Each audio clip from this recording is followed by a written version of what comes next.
السلام علیکم معزز ناظرین، اگر آپ ہمارے چینل میں نئے ہیں تو ہمارے چینل کو سبسکرائب کر دیں تاکہ ہر نئی آنے والی ویڈیو کا نوٹیفیکیشن آپ کو ملتا رہے۔ کہ عبداللہ بن عباس رضی اللہ تعالیٰ عنہما سے روایت ہے کہ آئینہ بن حسن مدینے آئے اور اپنے بھتیجے حر بن قیس کے پاس ٹھہرے، اور حر ان لوگوں کے ساتھ تھے جن کو عمر رضی اللہ تعالیٰ عنہ قریب کرتے تھے۔ حضرت عمر رضی اللہ تعالیٰ عنہ کی مجلس مشاورت کے ارکان و قرار تھے، خواہ ادھیڑ عمر ہوں یا نوجوان۔ آئینہ نے اپنے بھتیجے سے کہا، اے برادر زادے، تمہیں اس امیر کے ہاں خاص مقام حاصل ہے، مجھے اس سے ملنے کی اجازت لے دو۔ انہوں نے اس کے لیے اجازت مانگی۔ حضرت عمر رضی اللہ تعالیٰ عنہ نے ان کو اجازت دے دی۔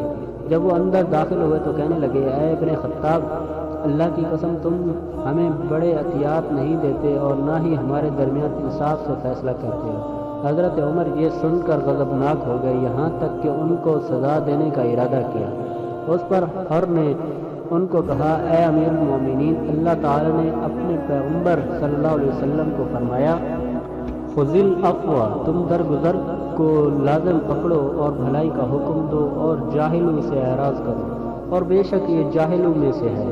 اللہ کی قسم حضرت عمر کے سامنے جب انہوں نے یہ آیت تلاوت کی تو انہوں نے اس آیت سے تجاوز نہیں کیا، اور وہ اللہ تعالیٰ کی کتاب پر ٹھہر جانے والے تھے، اسی پر مضبوطی سے رک کر عمل پیرا ہونے والے تھے۔